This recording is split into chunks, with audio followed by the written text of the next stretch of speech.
Well, I want to just thank everybody. It's been a very special trip. And I can tell you that our country is hot. It's hot as a pistol. I don't think it's never been so hot. And if you go back 6 months, it was the exact opposite. We had a man that couldn't even stand up. He was so terrible. It's so terrible what he's done to our country, but we've turned it around so quickly. I did not expect to turn it around this quickly. I think we're the hottest country of the world right now. And 6 months ago, they were laughing at the United States, but they don't laugh anymore. And the other, of course, is Syria. We took out the sanctions, and that's been, I didn't even realize it's been many, many years that they've had sanctions. And as you know, there was a very big change at the top. And I thought that we have to give them a chance. They really have no chance with the sanctions. They were very biting. They were top of the line. Nobody could even deal with them. You couldn't make a phone call to Syria. So we did that, and I met the new leader of the country, and he's got a strong past. I'll be very nice. He's got a strong past, but I liked him a lot. I think he'll be a great representative, and we'll see. You're going to have a strong past to put that one around. You cannot be a weak person.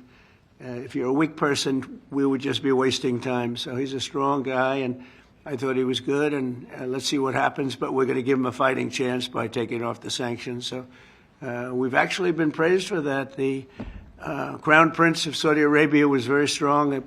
Please do that. He wanted it done. President of Turkey wanted it done.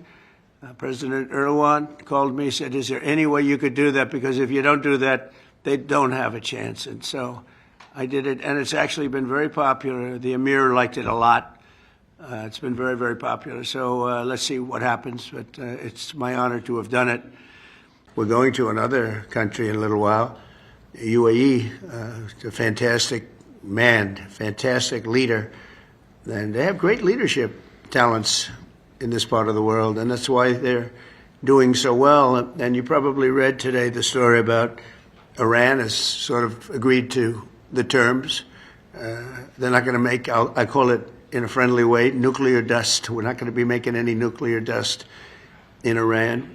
And we've been strong. I want them to succeed. I want them to end up being a great country, frankly, but they can't have a nuclear weapon. That's the only thing. It's very simple. It's not like I have to give you 30 pages worth of details. There's only one sentence. They can't have a nuclear weapon.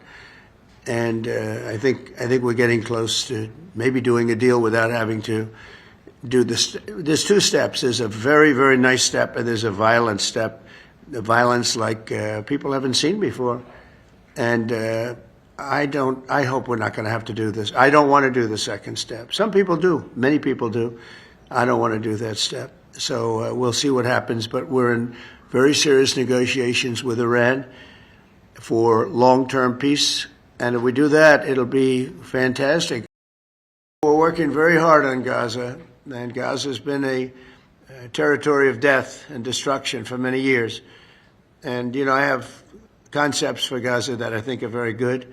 Make it a freedom zone. Let the United States get involved and make it just a freedom zone. Have a real freedom zone.